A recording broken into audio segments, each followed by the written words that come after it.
What's up? Bill McCleskey in the building with my boy. He said my boy.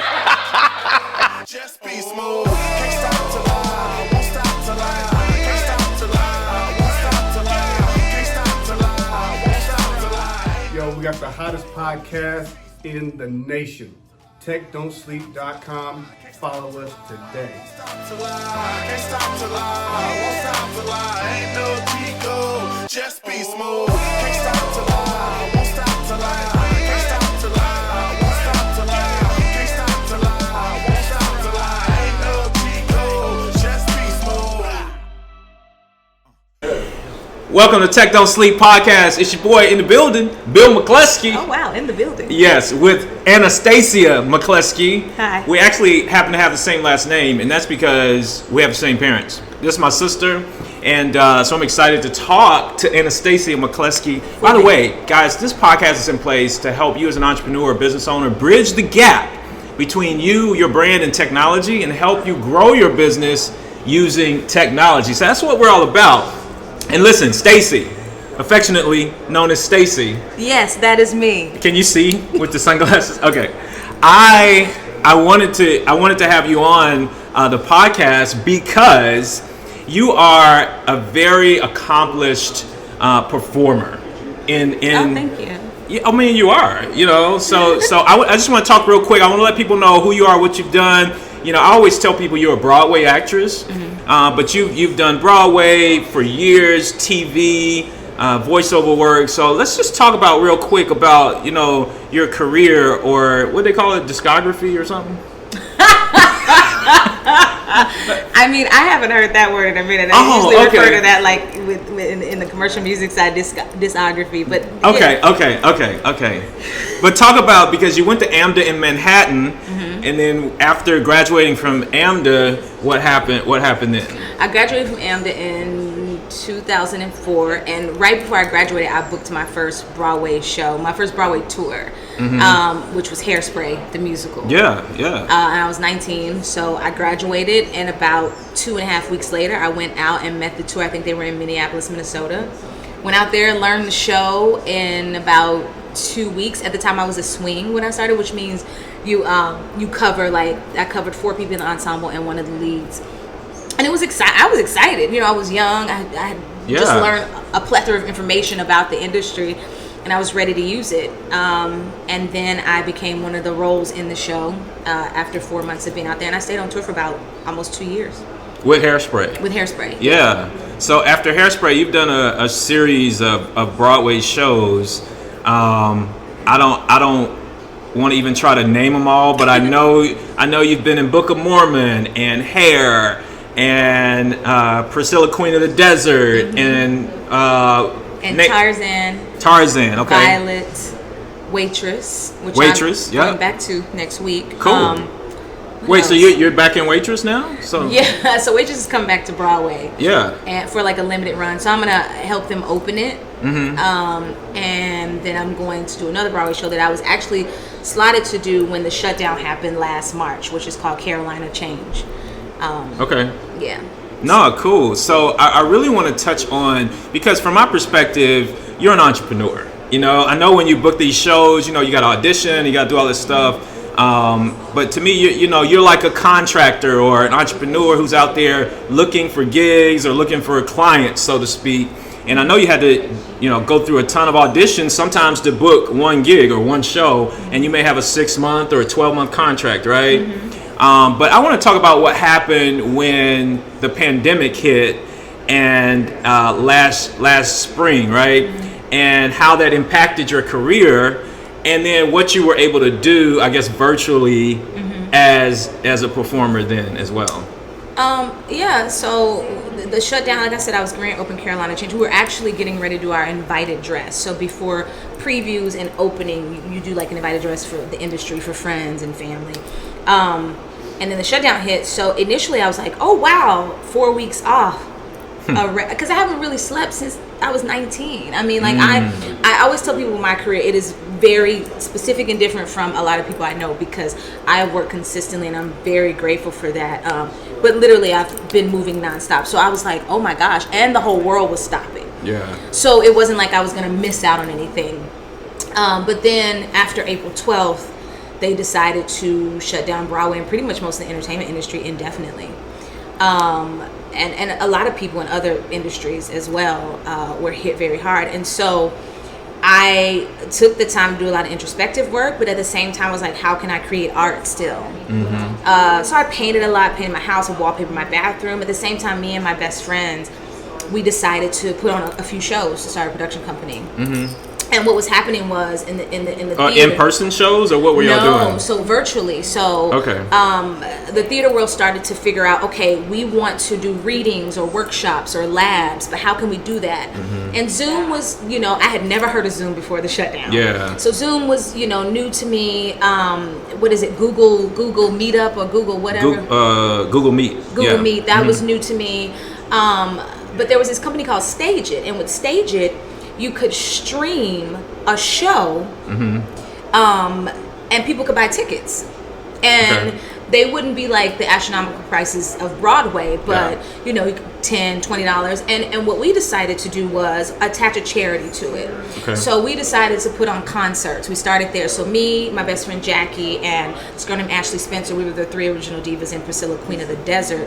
We said, let's have a reunion for the fans. So we got together, we put on a full concert in Ashley's living room.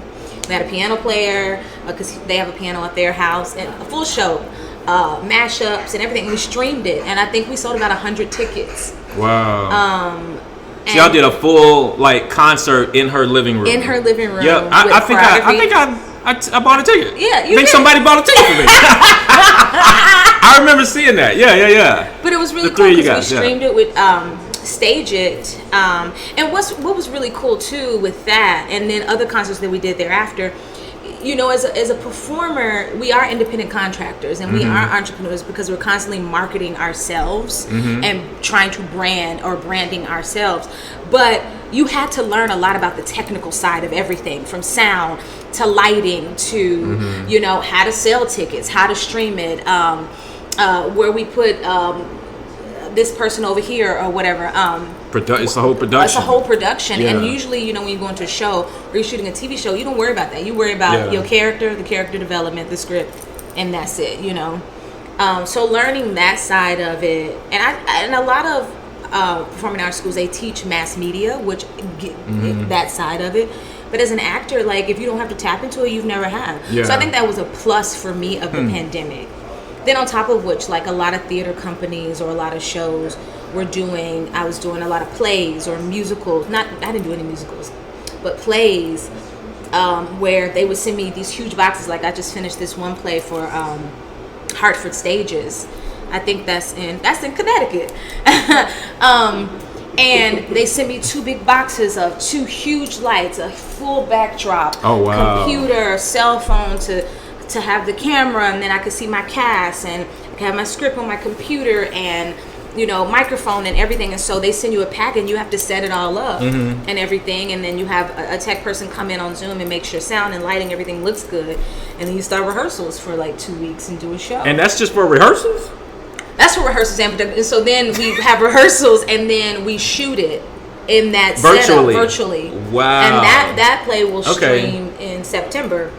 But I did a show earlier this year. That's crazy. A full musical. We learned a musical in 2 weeks. We learned it, teched it, and staged it. Full costumes, makeup, wigs, everything. Did it in 2.5 weeks. And they shot it in this theater, Paper Mill Theater up in Jersey. And then they streamed that, So I think throughout the pandemic, they have figured out ways to get art out there, especially when it's, live entertainment or even television. I saw a lot of TV shows doing table reads of new episodes on Zoom. Oh, okay, got you. Because you did a lot of auditions on virtual auditions too, right? Because I remember when you would come and visit, you'd be like, "Yo, Bill, I need you to read this part of the script." So and so I mean, but were you doing that before the pandemic hit, or was it? So sometimes you'll do a self tape, which means you just you set up your own ring light or lights with the camera, and you have somebody read with you in person, or sometimes I FaceTime people on my computer and shoot with my camera. have my backdrop, and I shoot, do my audition that way. Versus, we used to go into, CBS or NBC or HBO, or even with theater in a room with, 10 people sitting behind a table. And now a lot of things became virtually, or like I had a lot of callbacks with like directors and producers. And it was crazy because it was so weird for me. My phone, is about that big. Yeah. And you come in, you wait your turn in this Zoom waiting room. And then they'll say, "Oh, are you there?" And I would step in, and with hopes that I didn't start sweating or something, and that I still remember the lines. And then you meet all the people in these little tiny screens. Right.